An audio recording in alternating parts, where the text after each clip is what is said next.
Oi, gente. Boa tarde. Graça e paz para todos vocês. Como eu publiquei ontem aí na página, né, do Exército de Leoas, a gente vai começar um estudo bíblico diário aqui pelo Evangelho de João. Nós vamos começar pelo Evangelho de João. Por que eu escolhi o Evangelho de João para começar os estudos aqui na página? Porque o Evangelho de João, ele se difere dos outros em algumas coisas, né? Visto que ele retrata a pessoa de Jesus, e já eu vou falar com vocês a respeito dessas diferenças.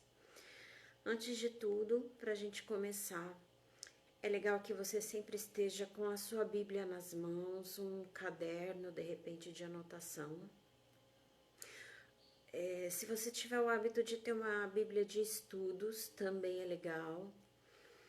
Se você tem uma Bíblia que de repente é numa versão diferente da minha, a que eu vou fazer aqui com vocês é a Almeida Revista e Corrigida, é a RC, mas a leitura dela é basicamente a mesma da revista atualizada, da Almeida, tá? Mas quem tiver NVI, NVT, King James também dá para acompanhar tranquilo, porque embora mude um pouquinho as palavras, o contexto é absolutamente o mesmo em todas elas. Então não há receio de, mudando o texto, mudar o seu contexto, tá? A essência continua a mesma. Então é importante isso, né? Ter uma Bíblia, ter um caderninho para anotar aquilo que for importante para você. E sempre antes de começar os estudos bíblicos, a gente vai orar, que é para o Espírito Santo estar presente entre a gente, para a gente poder fazer esse estudo com tranquilidade, fazer esse estudo e sermos alimentados aí pelo entendimento, né? Então a gente vai orar agora e aí eu já entro no texto e no estudo bíblico aqui do Evangelho de João. Então vamos lá. Senhor Jesus, Espírito Santo de Deus, obrigada pela oportunidade de nos reunirmos em seu nome, Senhor, para estudarmos a sua palavra, que a sua palavra seja para nós um alimento, que seja um nutriente para fortalecer nossas raízes, para que nós possamos crescer em sabedoria, crescer em humildade, crescer conscientes da tua grandeza, Senhor. Que possamos gerar frutos por quem passar por nós, em cada palavra que proferirmos, e que esses estudos eles estejam sempre à disposição, edificando a nossa vida e edificando a vida de outras pessoas também, pois a partir do momento que nós nos alimentamos com a tua palavra, nós podemos transmitir para outras pessoas também um pouco de saber a respeito do teu amor, a respeito dos seus milagres, Senhor. Espírito Santo, que nós possamos estar protegidos. A gente repreende, eu repreendo nesse momento todo o agir do inimigo para que esse estudo, para que esse momento não aconteça. Está repreendido em nome de Jesus. E que essa palavra, mesmo que nesse momento poucas pessoas estejam presentes, mas que elas possam alcançar a vida de muitas outras pessoas também, Senhor.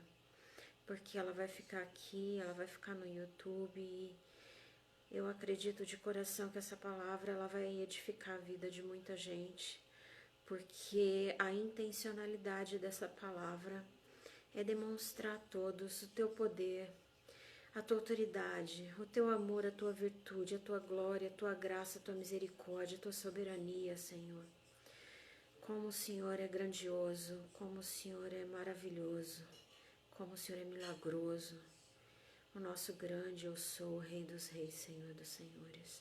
É tudo para ti e por ti sempre, Senhor.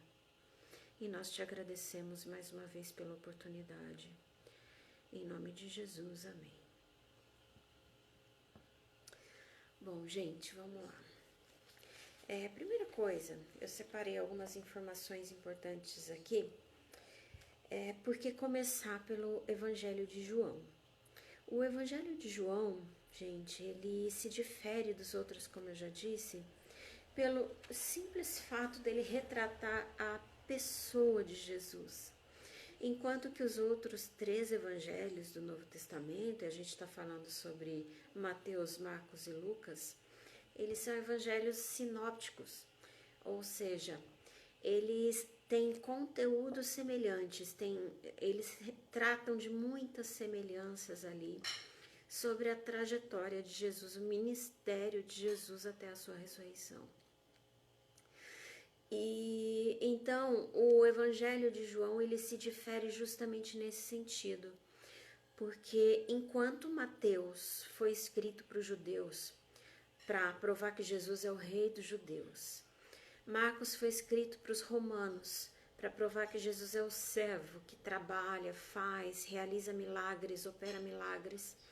Lucas foi escrito para os gregos para provar que Jesus é o homem perfeito. Ele mostra a salvação, que Jesus se volta para a humanidade.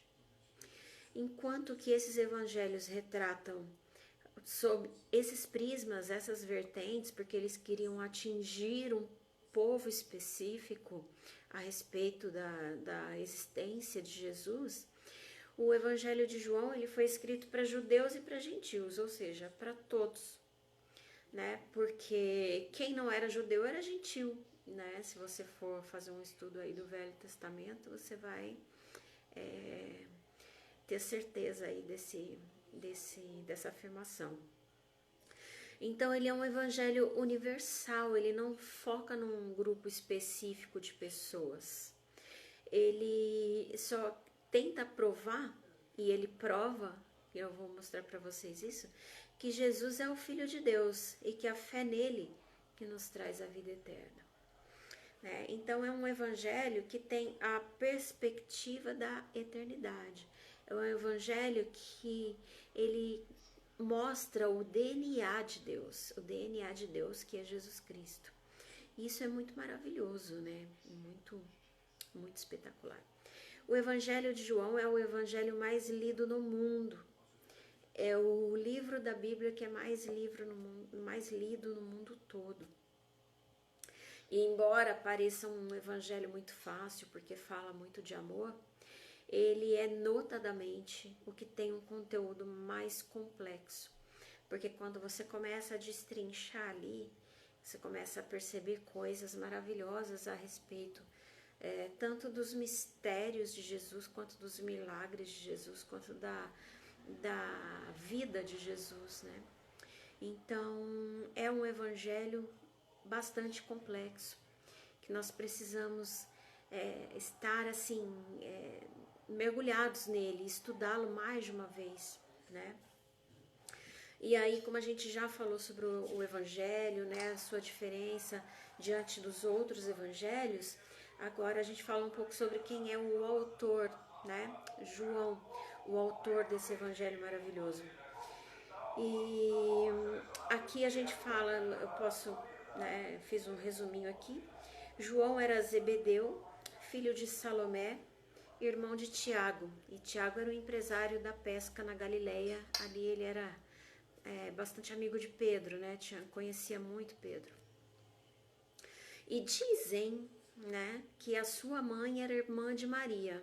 Porém, eu não tenho a confirmação dessa fonte, mas eu vou procurar sim para poder falar para vocês. Mas teologicamente há esse indício, né?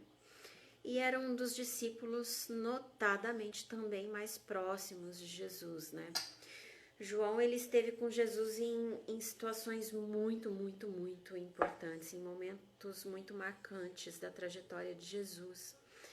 Né? João esteve com Jesus na transfiguração, no monte. Ele esteve com Jesus no Getsemane. E ele esteve com Jesus quando Jesus operou o milagre da filha de Jairo. João também, ele foi escolhido por Jesus para cuidar de Maria, mãe de Jesus. Jesus pediu para que ele cuidasse de Maria, né? Jesus também escolheu João para que sentasse ao lado dele na última ceia, que foi onde João recostou no peito de Jesus ali, né? Um privilégio maravilhoso, né, gente? Imagina só você poder tomar uma ceia com Jesus, encostar seu rosto no Filho de Deus. Só de pensar nisso é muito maravilhoso, né? E João, então, ele fez tudo isso, ele cumpriu tudo isso para Jesus, ele cuidou de Maria, ele morou com Maria em Éfeso, né? Ele cuidou de Maria enquanto morava em Éfeso, e em Éfeso ele escreveu o Evangelho. E depois disso ele foi deportado pelo imperador Domiciano para a ilha de Patmos, que foi onde ele escreveu o Apocalipse. E assim, é muito, muito maravilhoso, né? Quando a gente começa a falar de Jesus, porque Jesus, ele, entendendo ele como o Filho de Deus, e ele é quem veio para salvar a gente dos pecados, e ele salvou a todos nós, então em nós não há condenação, porque Jesus deu sua vida por todos nós, então é muito incrível isso. E, bom, deixa eu ver onde eu parei. Então, assim, existe 2 propósitos no Evangelho de João que são muito importantes e a gente tem sempre que se lembrar disso, né? O primeiro propósito é o que a gente chama de propósito apologético, né? Porque a apologética, para quem não sabe o que significa, é você defender a palavra de Deus, o cristianismo, diante de outras seitas, heresias, doutrinas que existem. Isso é apologética. Então, o cristão genuinamente cristão, ele precisa defender a apologética sempre, porque defendendo a apologética, nós estamos defendendo a palavra de Deus, o próprio Jesus, o próprio Deus vivo. E esse é um dos propósitos que está dentro de João, do livro de João, do Evangelho, que é, assim, em resumo, né, essa apologética é dizermos que Jesus é o Filho de Deus. E o segundo propósito é evangelístico, né, que quando assim, se você crer nele, crer em Jesus, você tem a vida eterna. Então esse é o propósito evangelístico do Evangelho, né, de João, que a gente creia em Jesus. Tanto é que isso é dito tantas vezes no Evangelho de João, né? A gente consegue perceber isso, a gente vai ler daqui a pouco o capítulo 1, então a gente já vai começar a perceber isso.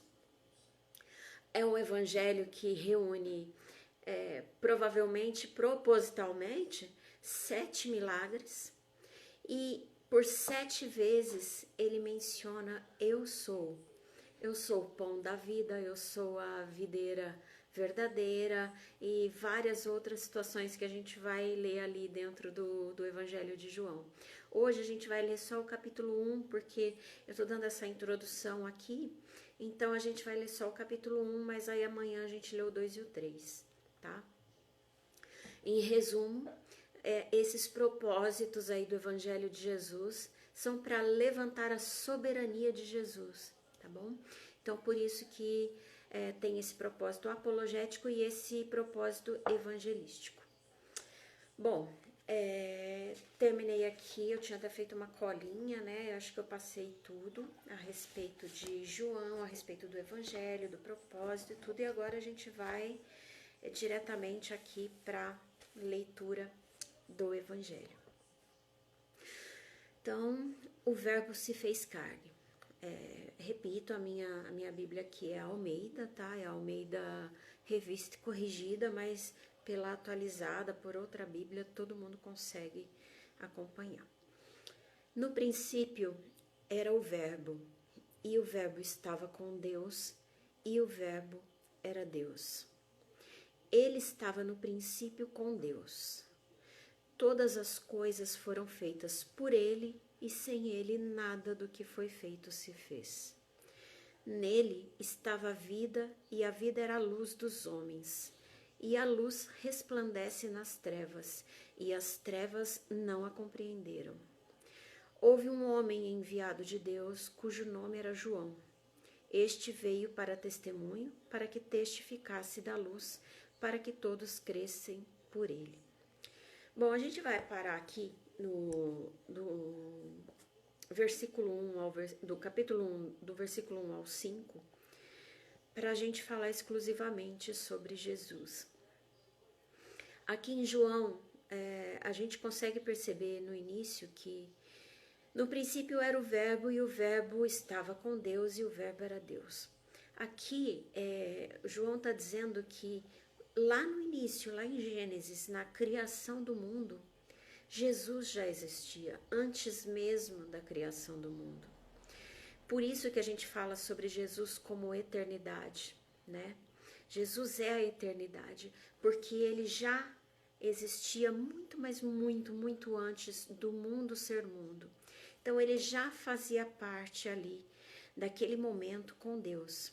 Então no princípio era o verbo, e o verbo estava com Deus, e o verbo era Deus. Então ele estava com Deus, ele era Deus. Esse ele era Deus significa ele é o Filho de Deus. Então Deus ele é. Não tem até aquele ditado assim, filho de peixe, peixinho é? Então, filho de Deus, Deus é. No caso de Jesus, que é o seu filho, né? E ele estava no princípio com Deus. Então, ele já estava no princípio de todas as coisas, fazendo parte de tudo aquilo com Deus. E aí vem, todas as coisas foram feitas por ele, e sem ele nada do que foi feito se fez. Então, Jesus ali com Deus, ele participou da criação. Então, todos nós, tudo que nós somos feitos à imagem e semelhança de Deus, né? Nós, os seres humanos, porque no início as coisas foram feitas por ele, né? Ele já estava lá. Sem ele, nada do que foi feito se fez. Então, se nós somos feitos à imagem e semelhança de Deus, Jesus vem para nos provar isso, porque Jesus veio em carne, em forma humana. Então, isso já demonstra e comprova para nós porque a Bíblia diz que nós fomos feitos à sua imagem e semelhança, né? Porque Jesus já estava lá e ele veio até nós com uma imagem semelhante à nossa. Que, claro, né, é o contrário, nós é que somos a sua semelhança, mas poucos reconheceram isso, né? Nele estava a vida, e a vida era a luz dos homens. Essa vida é a vida eterna, ele é o dono da vida eterna, ele é a vida eterna, ele é o pão da vida, ele é a videira verdadeira, ele é o caminho, a verdade e a vida, né? E essa vida eterna é o que traz luz a todos nós. Essa vida eterna, essa vida de Jesus é a nossa luz. Então imagine só como devia ser maravilhoso estar na presença de Jesus enquanto ele esteve aqui na terra, gente. Eu imagino que quando eu penso naquele milagre da mulher do fluxo de sangue, né, que ela toca nas vestes de Jesus, só dela tocar nas vestes, ela já foi curada. Eu fico pensando como devia ser maravilhoso estar na presença dele, porque em oração, quando a gente entra na presença dele, quando a gente está em comunhão na igreja, já é maravilhoso a presença dele. Agora imagina a presença dele mesmo, a presença dele como Deus vivo aqui em carne, né? É algo que deve ser surreal. Às vezes eu fico viajando aqui em relação a essas coisas, porque realmente é muito incrível. E a luz resplandece nas trevas, e as trevas não a compreenderam. Gente, a luz resplandece nas trevas, e as trevas não a compreenderam. A luz resplandece nas trevas, a luz veio até nós. Nós aqui somos trevas.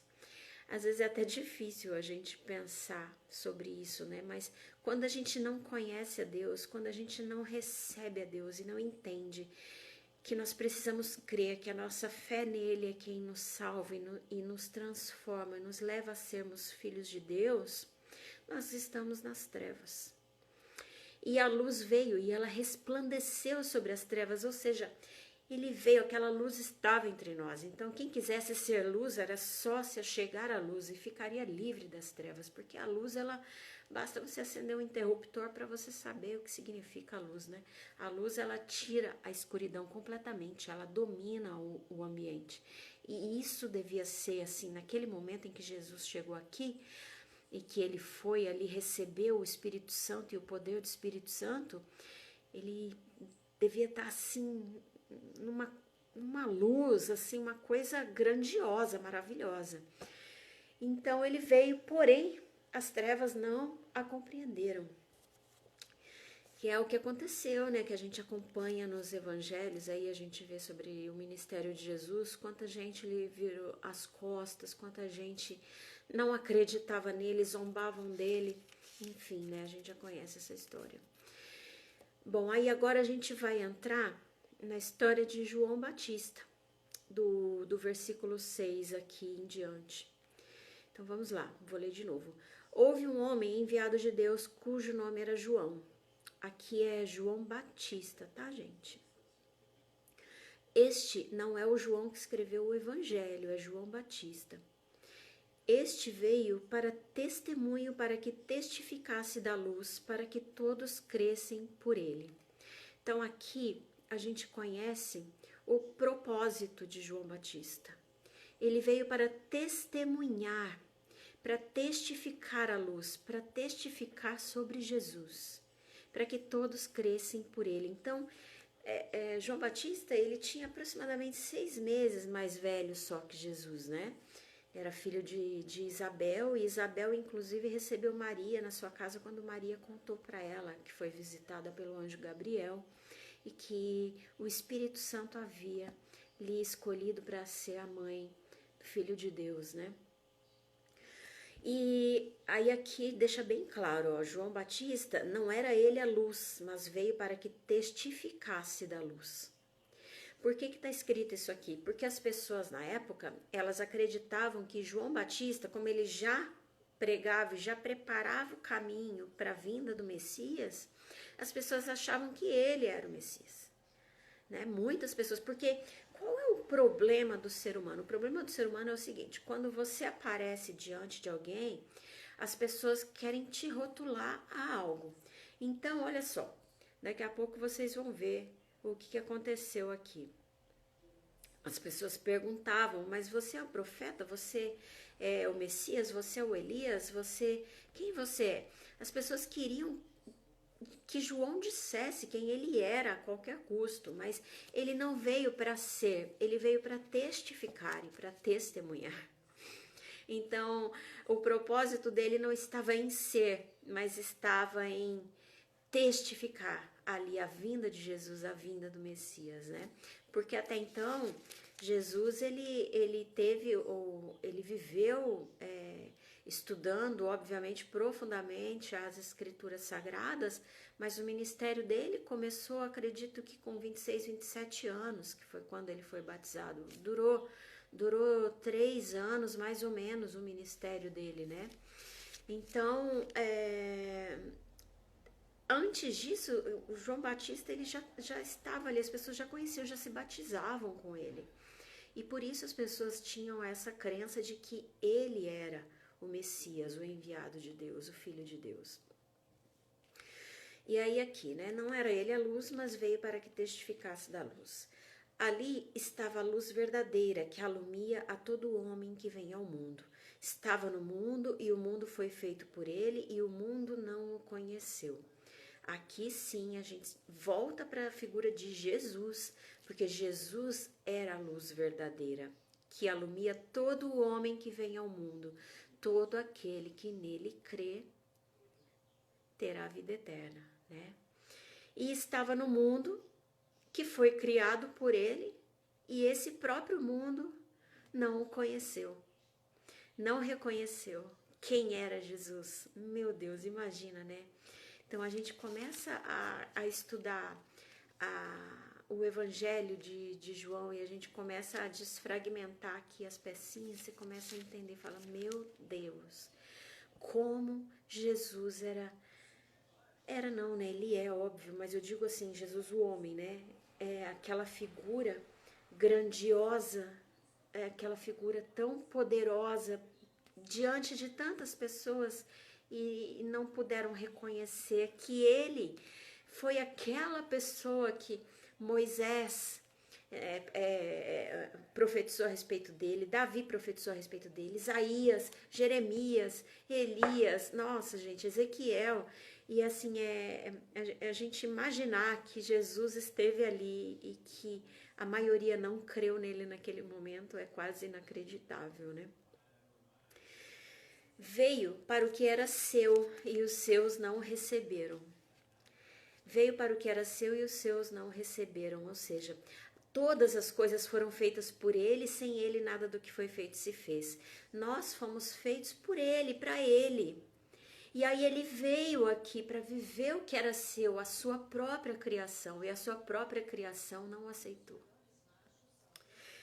Mas a todos quantos o receberam, deu-lhes o poder de serem feitos filhos de Deus, aos que creem no seu nome. Olha isso, gente. Mas a todos quantos o receberam, deu-lhes o poder de serem feitos filhos de Deus, aos que creem no seu nome.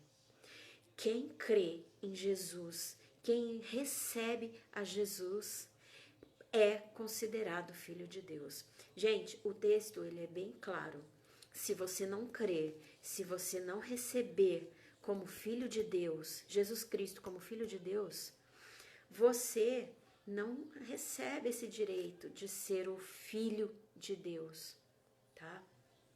É importante a gente entender o que as escrituras estão dizendo, porque as pessoas às vezes confundem um pouco o amor de Jesus com todo esse individualismo e pluralismo que existe por aí. Não é bem assim.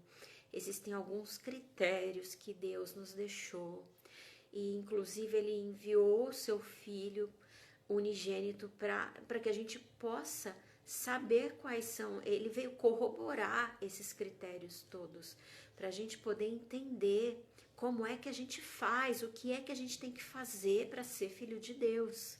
E a gente precisa abrir mão de todas as outras coisas que nos distanciam desse propósito, porque esse é o propósito, é o principal da nossa vida. É nesse propósito que a gente tem que focar, em querermos ser transformados em filhos de Deus, porque o restante, quando você escolhe isso, aí você vai buscar a santificação, você vai buscar o entendimento da palavra, você vai buscar a presença do Espírito Santo, você vai buscar todas as coisas que agradam a Deus, porque quando você creu nele e o recebeu, então você abriu mão do resto. E aí a gente precisa entender que há regras. Para Deus sempre houve regras. Lá no Velho Testamento você sabe o que era a lei. Tanto é que quando Jesus veio, todo mundo... Qual era o conflito? Mas espera aí, você está me dizendo uma coisa, mas a lei está me dizendo outra. Não, ele veio aperfeiçoar a lei. E aí, em um outro momento, a gente fala sobre a lei, tá? Mas agora a gente continua aqui. Então, vou repetir aqui, ó. Mas a todos quantos o receberam, quem recebeu Jesus Cristo, deu-lhes o poder de serem feitos filhos de Deus, aos que creem no seu nome, os quais não nasceram do sangue. Nós não somos filhos de Deus por sangue, nem da vontade da carne, nem da vontade do varão, mas de Deus. Então, nós viemos porque recebemos Jesus e cremos nele. Então, por isso fomos feitos filhos de Deus. Amém, né? Aleluia. Glória a Deus. E o Verbo se fez carne e habitou entre nós. E vimos a sua glória como a glória do unigênito do Pai, cheio de graça e de verdade. É o que eu acabei de falar, né? Imagina, né? Jesus ali, ele devia ser assim, devia ter uma glória tão imensa ao redor dele, uma coisa assim tão sobrenatural, que eu não posso imaginar uma pessoa chegar perto de Jesus e não conseguir recebê-lo e crer nele. A pessoa tinha que estar muito fechada mesmo assim, sabe? E é o que eu acho que acontece muito hoje com as pessoas, né? A pessoa se fecha o seu coração para o conhecimento, para conhecer a verdade. Ela fica ali envolvida numa ideologia que ela cria e deixa de ter oportunidade, ela perde a oportunidade de conhecer aquilo que é a verdade. E a verdade, gente, ela é tão maravilhosa, que é a palavra de Deus, que ela tá aqui, ó, há milênios escrita e entregue a todos nós de forma livre. Então, enquanto a gente puder, né, explorar isso, enquanto a gente puder apreciar essa liberdade de falar sobre Jesus, o que eu oro a Deus para que nunca acabe, que a gente possa sempre ter liberdade para falar de Deus, falar de Jesus, é onde as pessoas se fecham. E é o que acontecia naquela época, porque olha só, a sua glória era vista, ele era cheio de graça e de verdade, então era chegar perto dele, se apaixonar por ele, não tinha como. E muita gente se fechou pela sua própria ideologia, pela sua própria teimosia, né? Pela sua mente fechada, pelo seu coração petrificado. Mas, ai, ai, né? A gente tem que orar muito para a humanidade, né? Para que todo mundo possa se chegar, porque não adianta a gente querer também forçar ninguém a conhecer a palavra de Deus, né? A gente precisa entender que não é por força nem por violência, mas pelo Espírito Santo. Então é Ele quem vai nos conduzir a isso e conduzir outras pessoas a receber Jesus e a entender essa verdade também. Aí vem aqui, ó, o testemunho de João Batista, versículo 15. João testificou dele e clamou dizendo: Este era aquele de quem eu dizia: o que vem depois de mim é antes de mim, porque foi primeiro do que eu. É muito legal, né? Porque a primeira vez, eu tô rindo, porque a primeira vez que eu li, eu falei, nossa, faz muito tempo. Isso, viu, gente? Faz muito tempo. Mas quando eu li, eu falei, nossa, o que vem depois de mim é antes de mim, porque foi primeiro do que eu. Meu Deus, né?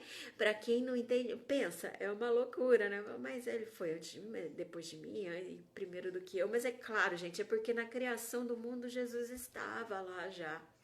Ele já estava presente. Então, o que vem depois de mim, que é tanto por ele ser mais novo do que eu, quanto porque o ministério dele começou depois que o meu, ele é antes de mim, porque ele é o criador de todas as coisas, ele é o filho de Deus, porque foi primeiro do que eu, porque ele me criou, né? Através dele nós fomos criados, né? Porque ele estava lá no início de tudo. E todos nós recebemos também da sua plenitude com graça sobre graça. Porque a lei foi dada por Moisés, a graça e a verdade vieram por Jesus. Sabe por que é a graça, gente? Porque Jesus morreu na cruz pelos nossos pecados. A morte de Jesus foi substitutiva. Substitutiva a quê? A nossa morte. Porque nós éramos, e ainda somos, né?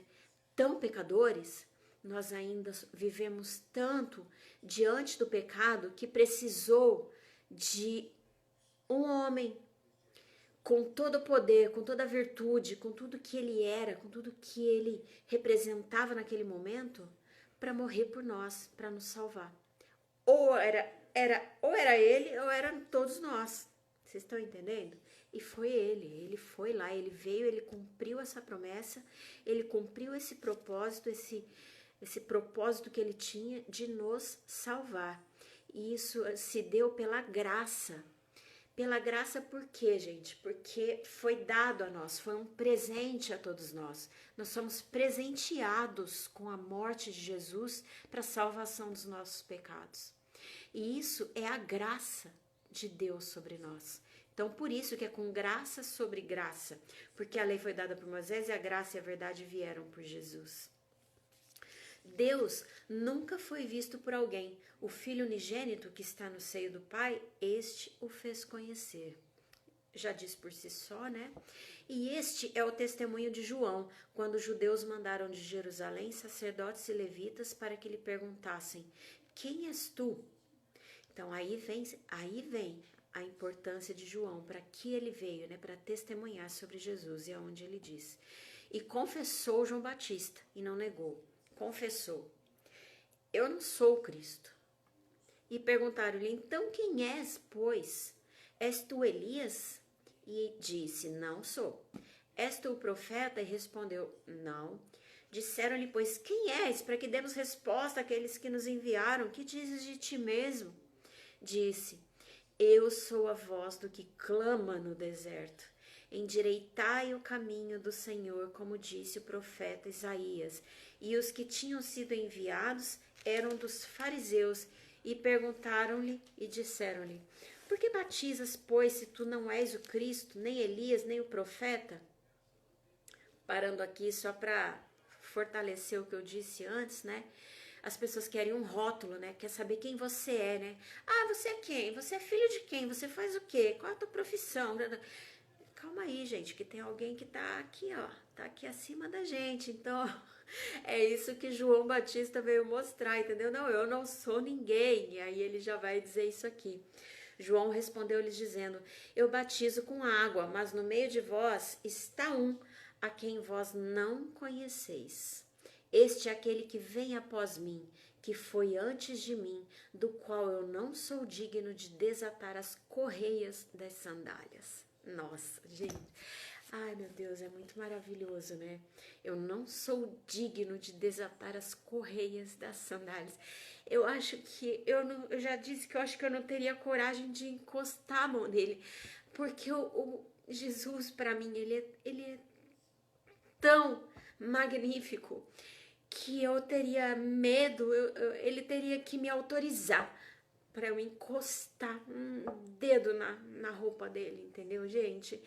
Jesus é muito maravilhoso e desde o início João Batista testificando isso, a grandeza dele e mostrando para todo mundo que ele era digno e ninguém o conheceu. Por quê? Porque não o aceitavam, porque o criticavam. Ah, esse é o filho de José, o carpinteiro? Ah, gente, tem dó. Como é que ele pode ser o Messias? Gente, ninguém entende os desígnios de Deus. Ninguém entende porque tinha que ser daquela forma, né? A gente só sabe o porquê que foi daquela forma, porque a maneira como Deus, os planos de Deus, a maneira como ele conduz os seus planos, a gente não tem que saber o porquê, porque que ele fez daquele jeito, mas ele fez daquele jeito, né? Não é como ele fez, mas o porquê ele já deixa bem claro para nós, né? Que foi para nossa salvação. Então ele precisava vir como humano, ele precisava vir entre nós, estar presente entre nós, para que nós o conhecêssemos de verdade, para que ele fosse testificado aqui nas Escrituras depois. Porque, como está escrito aqui, Deus, o nosso Senhor, né? A gente nunca ouviu. Então ele mandou o seu filho para que o conhecessem, porque o seu filho é o caminho para Deus, né? O seu filho é o verbo, o seu filho é a palavra, o seu filho é a vida eterna, o caminho que nos leva até lá. Mas poucos o conheceram. E aí aqui diz, né? Essas coisas aconteceram em Betânia, no outro lado do Jordão, onde João estava batizando. No dia seguinte, João viu a Jesus que vinha para ele e disse: eis o Cordeiro de Deus que tira o pecado do mundo. Este é aquele do qual eu disse: após mim vem um homem que foi antes de mim, porque já era primeiro do que eu. Ele repete isso, né? Ele falou isso 3 vezes já. É um homem que foi antes de mim, porque já era primeiro do que eu, porque ele já existia. Então é aqui que corrobora a eternidade de Jesus. É aqui que mostra não a pessoa, porque a pessoa de Jesus vai começar aqui nos milagres, mas aqui ele ainda está dizendo sobre a eternidade de Jesus, do Filho de Deus. E aí ele vem aqui, né? E eu não o conhecia, mas para que ele fosse manifestado a Israel, vim eu, por isso batizando com água.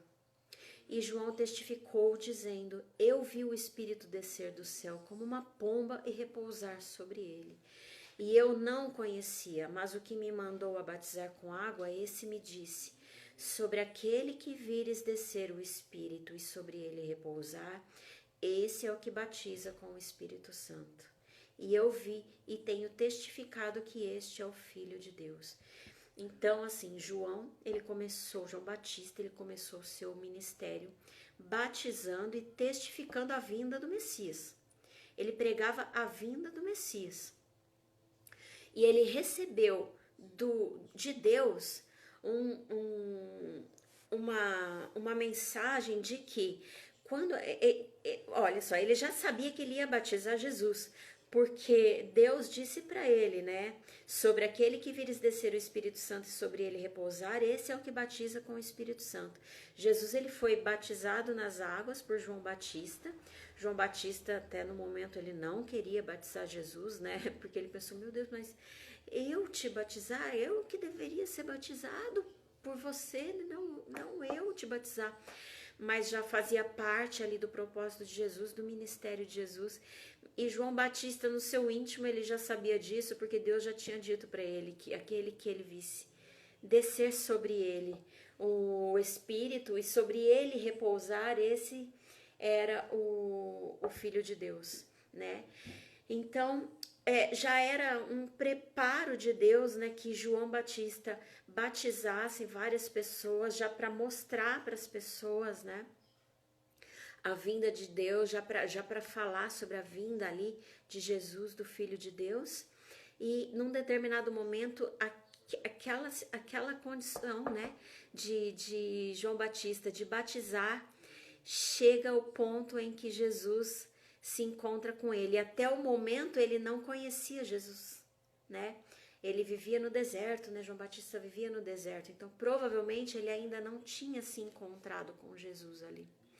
Então ele, quando ele vê Jesus, ele diz isso, né?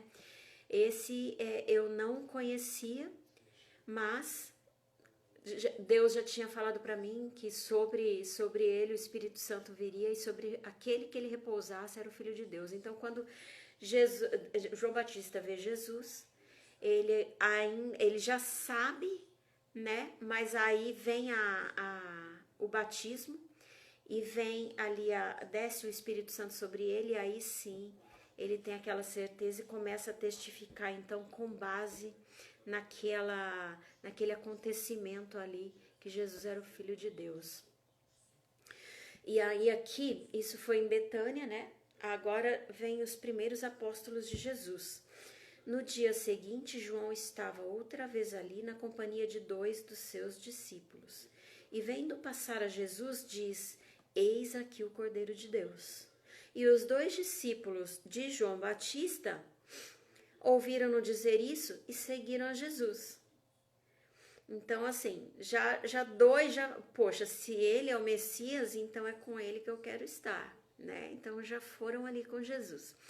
E Jesus, voltando-se, vendo que eles o seguiam, disse-lhes: que buscais? E eles disseram: Rabi, que traduzindo quer dizer mestre, onde moras? E ele lhes disse: vem e vejam. Foram e viram onde morava e ficaram com ele aquele dia, e era já quase a hora 10ª. Era André, esses discípulos, André, irmão de Simão Pedro, um dos 2 que ouviram aquilo de João e o haviam seguido. Este achou primeiro a seu irmão Simão e disse-lhe: achamos o Messias, que traduzido é o Cristo. Rabi, mestre, Messias, Cristo. E levou-o a Jesus, e olhando Jesus para ele, disse: tu és Simão, filho de Jonas, tu serás chamado Cefas, que quer dizer Pedro. No dia seguinte, quis Jesus ir a Galileia, então já saiu de Betânia e já começou a peregrinar, ele foi para Galileia. E achou a Filipe e disse-lhe: segue-me. E Filipe era de Betsaida, cidade de André e de Pedro. Filipe achou Natanael e disse-lhe: havemos achado aquele de quem Moisés escreveu na lei e de quem escreveram os profetas, Jesus de Nazaré, filho de José. Olha que interessante, ele diz: achamos aquele de quem Moisés escreveu na lei e de quem escreveram os profetas, Jesus de Nazaré, filho de José. Mas ele não disse aqui para Natanael que era o Messias, que era Cristo. Ele disse aqui que era aquele sobre quem Moisés escreveu e de quem escreveram os profetas, e que ele era filho de José. Foi assim que ele disse a Natanael. E aí Natanael disse-lhe: pode vir alguma coisa boa de Nazaré? Disse-lhe Filipe: vem e vê. Filipe, na verdade, quando ele fala de Jesus para Natanael, ele não fala naquela empolgação: nossa, a gente encontrou o Messias, vem, vem. Ele é comedido, talvez porque ele conhecia ou porque já sentia que Natanael, de primeira, já ia oferecer-lhe uma certa objeção em relação a Jesus, né? Mas peraí, filho de José? Mas, gente, como que um homem, né? São os improváveis de Deus, né? O que eu digo, são vários os improváveis de Deus, né? E aí, Jesus viu Natanael vir ter com ele e disse dele: eis aqui um verdadeiro israelita em quem não há dolo. Aqui, Jesus fala isso para ele, eu vou explicar para vocês por quê. Porque israelita, um israelita, ele era conhecido como um povo de Deus. O israelita é o povo escolhido de Deus. Já nasceu povo escolhido de Deus. Então, Jesus estava elogiando Natanael. Jesus não... Geralmente a gente, quando alguém fala algo que a gente não gosta, né, ou quer ser debochado, alguma coisa, a gente quer responder dor com dor, né, na mesma moeda, a gente quer pagar da mesma forma, mas Jesus não, ele sempre, ele agia de uma forma diferente, ele agia com amor. Então o que ele fez? Ele elogia Natanael, quando o chama de israelita, porque Israel é o povo escolhido de Deus, a nação eleita. Isso tem um peso muito grande, tinha um peso muito grande naquela época, né? Em quem não há dolo, ou seja, dolo, para quem não sabe, é a intenção de machucar, de maltratar, de fazer mal a alguém, né? Ou a algo. Então, Jesus vem e libera um elogio desse, né? Nossa, um israelita ilibado, né? Ou seja, nele não tem intenção de mal, não existe intenção de mal algum. Então, aquele homem já, né, olha para ele, né, e já vem aqui, ó, disse-lhe Natanael: de onde me conheces tu? Jesus respondeu e disse-lhe: antes que Filipe te chamasse, te vi eu estando tu debaixo da figueira.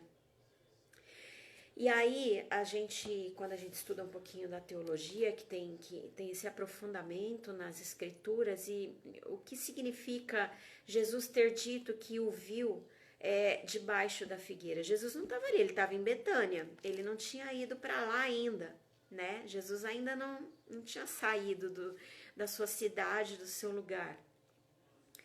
E como é que aquele homem poderia conhecer? É que Jesus, como sendo filho de Deus, ele sabe de todas as coisas. Então, quando a gente está pensando, Jesus já sabe. Quando a gente está imaginando, Jesus já sabe. E o que a gente está fazendo, Jesus sempre sabe. Sempre sabe de todas as coisas, de todas as nossas atitudes, de tudo aquilo que a gente pensa e que a gente faz. Jesus é conhecedor, experiente, absoluto sobre todas essas coisas. Então, pela teologia, pelo estudo das escrituras, disse que Natanael, ele estava embaixo da figueira naquele momento, orando. Ele estava num momento de oração. E é por isso que Jesus menciona que o viu. Por quê? Porque as orações são levadas a quem, gente? A Deus. Quando nós elevamos nossa oração a Deus, quem é o Deus vivo? Quem é o Filho de Deus? Quem recebe também essas nossas orações? Jesus Cristo. Então, por isso que Jesus disse para ele: eu já te vi antes, eu te vi lá embaixo da figueira, porque estava orando para mim, a mim, pelo meu Pai. Isso é profundamente maravilhoso, né? E aí Natanael responde e disse-lhe: Rabi, tu és o Filho de Deus, tu és o Rei de Israel. porque Jesus era o único que sabia o que ele estava fazendo ali debaixo da figueira. E Jesus respondeu e lhe disse: por que te disse, vi-te embaixo da figueira, tu crês? Coisas maiores do que esta verás.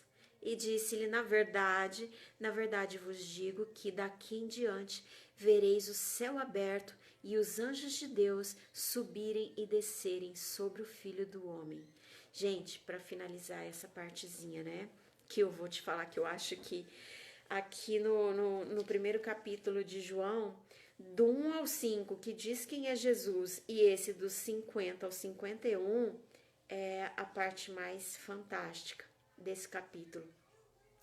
E Jesus fala para ele: por causa dessa coisa pequenininha que eu te disse, você já creu em mim? Então coisas maiores do que esta você verá. Gente, quando a gente escolhe crer em Deus, crer em Jesus como Filho de Deus, crer em Jesus como nosso único e suficiente Senhor e Salvador, quando nós dispomos de qualquer outro tipo de crença para crer única e exclusivamente nele, em Jesus Cristo, o Filho de Deus, olha o que ele nos diz: na verdade, ele sempre usa esse termo na verdade, porque ele era a verdade. Então ele nunca mente. Ele não é homem para que minta, e nem filho do homem para que se arrependa. Jesus era o Filho de Deus. Então, na verdade vos digo que daqui em diante vereis o céu aberto e os anjos de Deus subirem e descerem sobre o Filho do Homem. Olha as coisas maravilhosas que a gente tem acesso quando a gente crê em Jesus Cristo. Nós temos acesso a visões do céu, gente. Nós temos acesso a visões do reino. E nós temos essa certeza todos os dias, porque todos nós que estamos aqui nessa caminhada com Jesus, todos nós, em algum momento, a gente tem algo sobrenatural para testemunhar, para testificar, né? De algo maravilhoso que aconteceu por nós. Por exemplo, eu já tive muitas visões assim, eu já tive visões do céu, já tive visões do arrebatamento em sonho. Já tive visões de uma árvore pequenininha e 2, 3 anos depois essa árvore já está imensa, cheia de frutos, e eu vou para colher um fruto, alguém olha para mim, um anjo do Senhor provavelmente me diz: não, ainda não está na hora de colher. Então assim, a gente tem visões incríveis, cada um de nós, quando a gente passa a crer em Jesus, a gente começa a compartilhar situações sobrenaturais e maravilhosas que Deus opera em nossa vida. Ele nos dá, além da dádiva da salvação, ele nos concede também essa dádiva de termos acesso a Deus, a Jesus, ao reino dos céus, aos anjos, aos seus anjos. Isso é fantástico, gente, isso é maravilhoso. E esse foi o primeiro capítulo que a gente leu e que a gente estudou aqui. Por isso vocês entendem porque eu queria começar pelo Evangelho de João, porque é muita profundidade a respeito da pessoa de Jesus, da soberania de Jesus, da eternidade de Jesus, né? Eu até tinha colocado aqui que são 3 os pontos fundamentais aí da leitura desse primeiro capítulo e do Evangelho de João em si completo, né? Nós temos 3 certezas: da eternidade de Jesus, da personalidade de Jesus e da divindade de Jesus. Então, Jesus, como um ser eterno que na criação do mundo ele já existia, ele já estava lá com Deus, ele ele participou de tudo aquilo. Nós somos criação de Deus, do Filho de Deus, né? A personalidade de Jesus, porque ele vem na forma humana, né? A imagem e semelhança, nós somos a sua imagem e semelhança por causa disso, e para nos salvar dos nossos pecados, senão provavelmente Deus já teria mais uma vez, né, exterminado toda a humanidade, porque mais uma vez a humanidade foi tendenciosa ao pecado, né? Então ele vem nessa personalidade, né, para nos mostrar aí que ele é a luz, que ele era cheio de glória, cheio de graça, de virtude, de verdade. Não tem adjetivos suficientes para a gente falar sobre Jesus. E ao mesmo tempo, para corroborar e para confirmar a sua divindade, porque todo tempo ele não fala com palavras, porque ele não dizia eu sou o filho de Deus, eu sou o rei, eu sou Jesus Cristo, Messias, não. Ele demonstrava a sua divindade através das suas palavras, das suas parábolas, dos seus dizeres, dos seus milagres, das suas orações, enfim, de todo o seu comportamento, de toda a sua atitude, né?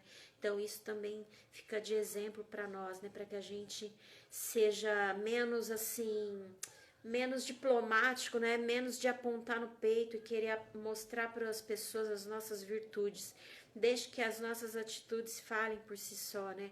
Sobre as nossas virtudes, inclusive sobre os nossos defeitos, para que a gente possa enxergar os nossos defeitos. Porque quando nós escolhemos crer em Jesus, escolhemos viver na busca pela santidade, então a gente consegue adquirir esse discernimento espiritual do que é certo, do que agrada a Deus e o que não agrada a Deus no nosso comportamento, né?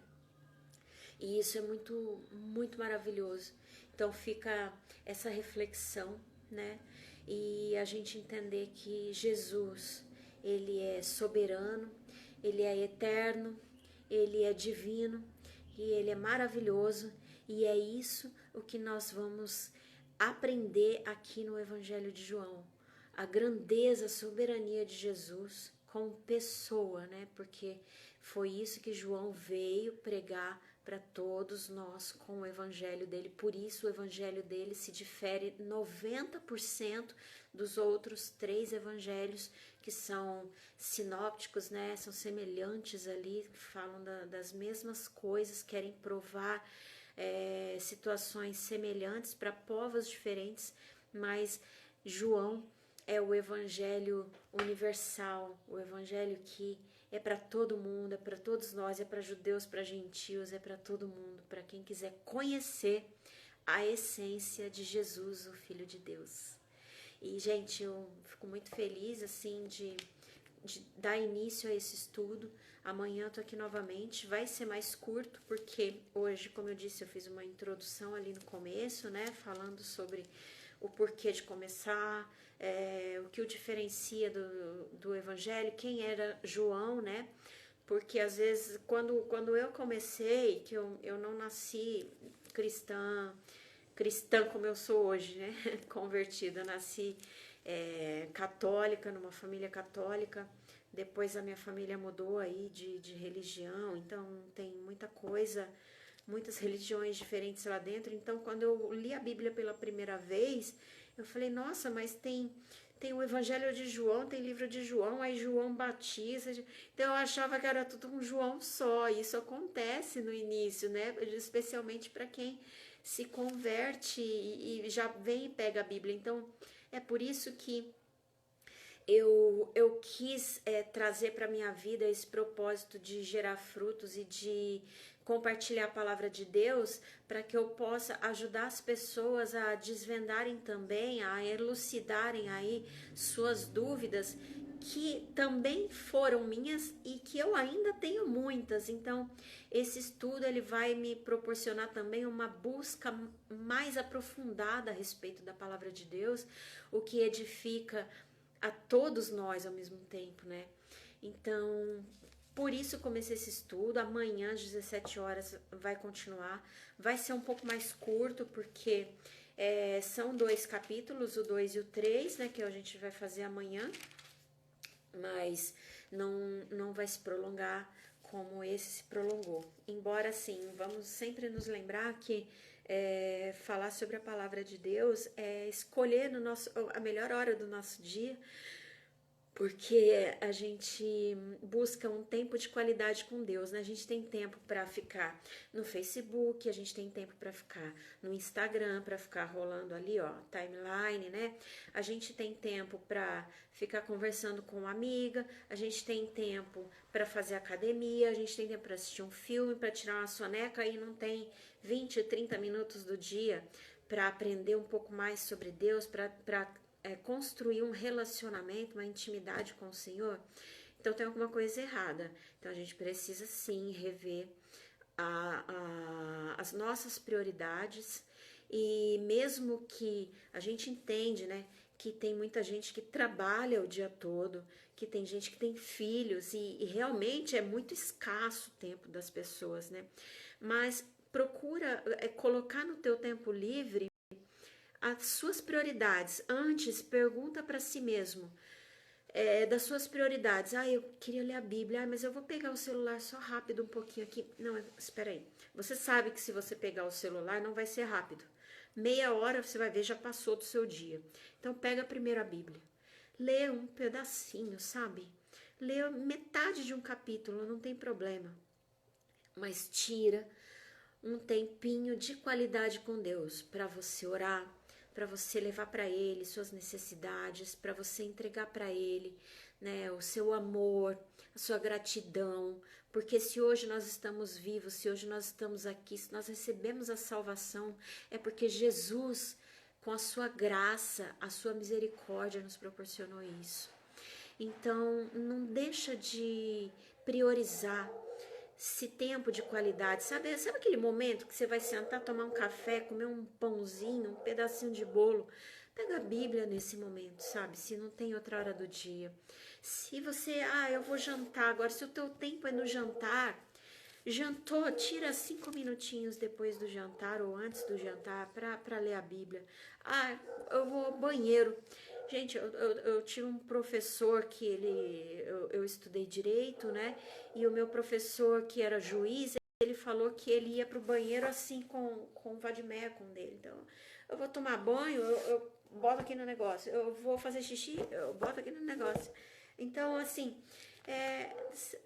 dá para fazer, dá pra gente estudar, dá pra gente se aprofundar e dá para construir um relacionamento com o nosso Deus maravilhoso, que é cheio de amor por nós, porque se nós amamos tanto a Deus, a Jesus, é porque Ele nos amou primeiro. Ele nos ensinou que é amor. Ele primeiro nos amou. Isso é tão profundo quando a gente entende isso, que nós amamos porque Ele nos amou primeiro, que nós cremos nele porque Ele já existia antes de nós, porque Ele nos criou, Ele é o fundamento, Ele é a pedra, Ele é a rocha eterna. Então, quando a gente entende isso, a gente sabe o que é prioridade. Então, 5 minutos, 10 minutos, 15 minutos, 20 minutos, se você não pode fazer um estudo junto com a gente aqui no Instagram, comigo ou com alguma outra pessoa, que tem várias pessoas que fazem, isso é muito legal.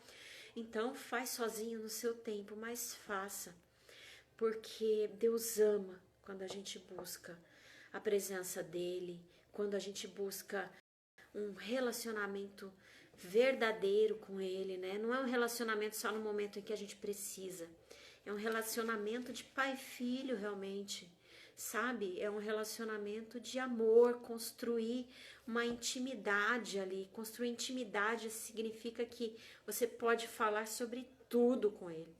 Você pode chorar para Ele, você pode reclamar para Ele, você pode, sabe, clamar, fazer o que você quiser, chorar na presença dele, sorrir na presença dele. Você quer sorrir chorando na presença dele, você quer deitar, se prostrar, se ajoelhar, é tudo na presença dele. Então essa intimidade com Deus, ela é fundamental para que a gente se reconheça como filho de Deus e para que Deus reconheça em nós a presença dele. Porque quanto mais Deus reconhece em nós a presença dele, mais nós recebemos dele, mais transborda dele para nós, mais transborda conhecimento, discernimento, sabedoria, bênçãos, né? Só vem coisas boas de Deus, e quando a gente o escolhe para crermos nele de todo o nosso coração, eu posso dizer que é a atitude mais corajosa e mais importante que a gente toma na nossa vida. Porque não é fácil, tem que ser muito corajoso para seguir a Jesus, tem que ser muito corajoso. A gente tem que abrir mão de tudo aquilo que as pessoas consideram como fundamentais na sua vida, né? A gente abre mão de tudo que faz parte do mundo para escolher viver com Jesus Cristo, viver debaixo da proteção e do amor de Deus, para que um dia a gente possa reconhecer e entrar lá, ó, na nossa verdadeira morada, que é o reino dos céus. É isso que importa. E então tenta tirar, tá? Esse tempinho com Deus pra gente fazer esse estudo. Seja aqui comigo, amanhã às 17 horas eu tô aqui de novo. Mas se não for aqui, tira aí o seu tempinho com Deus, que vai ser maravilhoso, muito edificante. Você vai começar a ver aqui, ó, na verdade eu vos digo que daqui em diante vereis o céu aberto e os anjos de Deus subirem e descerem sobre o Filho do Homem. Então essas visões lhe serão dadas a partir do momento que você construir o teu relacionamento com Deus. Amém? Então, Deus, Senhor, quero te agradecer por esse tempo de qualidade que nós tivemos aqui diante de Ti, Pai. Muito obrigada.